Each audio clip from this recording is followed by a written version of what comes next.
Have you ever wondered about the origins of the festival celebrated around February 1st or 2nd, known as Imbolc? This ancient celebration has roots deeply embedded in the Celtic tradition, marking the start of spring. It's a time of new beginnings, of green shoots pushing through the frost-hardened ground, a time when the first signs of life appear after the harsh winter.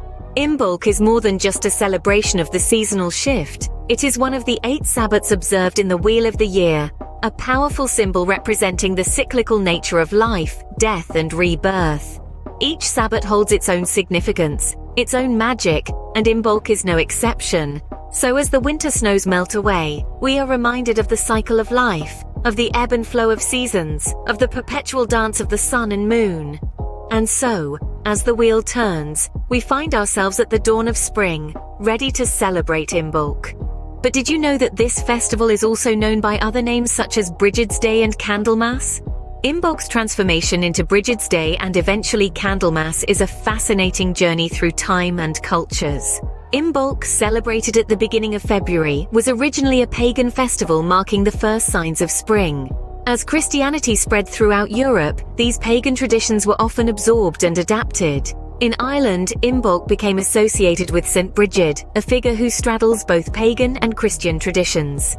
In the pagan tradition, Brigid is a goddess of fire, poetry, and healing, while in the Christian tradition, she is a saint known for her generosity and care for the poor. Brigid's Day, celebrated on the 1st of February, incorporates many of the original elements of Imbolc, including the celebration of the returning light and the purification of homes.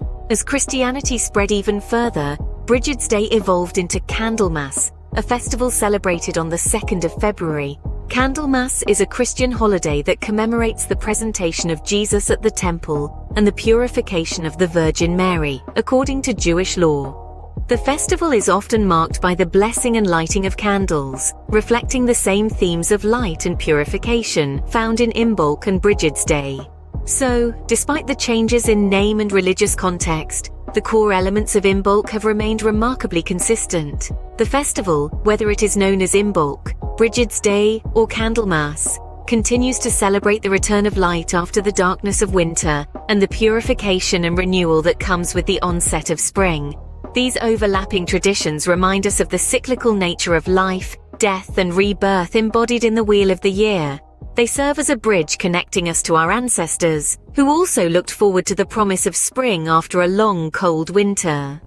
So whether you celebrate Imbolc, Brigid's Day, or Candlemas, you are participating in a tradition that spans centuries and cultures. Now that we've explored its history, how might one celebrate Imbolc in the present day?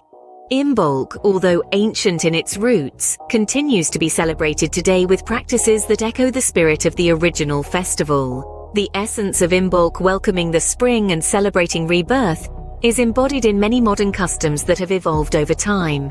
One such practice is the lighting of candles. This ritual serves as a symbolic gesture signifying the return of the sun's warmth and the promise of longer, brighter days ahead. Many who celebrate Imbolc light candles in their homes, often choosing white to symbolize the purity of the new season. This act of illumination is not only a nod to the festival's alternate name, Candlemas, but also a powerful reminder of the light that follows even the darkest winters. Spring cleaning is another popular tradition associated with Imbolc. As the festival marks the transition from winter to spring, it's seen as an ideal time to cleanse and prepare the home for the new season. This act of clearing out the old to make way for the new mirrors nature's cycle of death and rebirth, reinforcing the festival's theme of renewal. Crafting Brigid's crosses is yet another cherished custom. These unique woven symbols, traditionally made from rushes or straw, are crafted in honor of the goddess Brigid, a central figure in Imbolc's history. The act of creating these crosses is a mindful practice, allowing time for reflection on the cyclical nature of life and the coming of spring. Today, these practices are not just confined to the pagan community. People from all walks of life participate in these rituals, drawn to the festival's themes of renewal, rebirth, and the celebration of nature's cycles.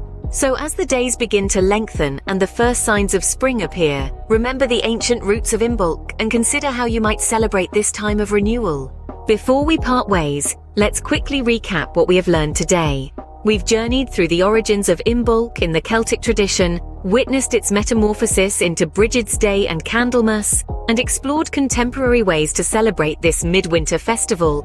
We've seen how it symbolizes the cyclical nature of life, death, and rebirth, a significant Sabbath in the wheel of the year. As we bid you farewell, we hope that this exploration of Imbolc has provided you with a deeper understanding and appreciation of this ancient festival. Until next time, stay curious and keep exploring.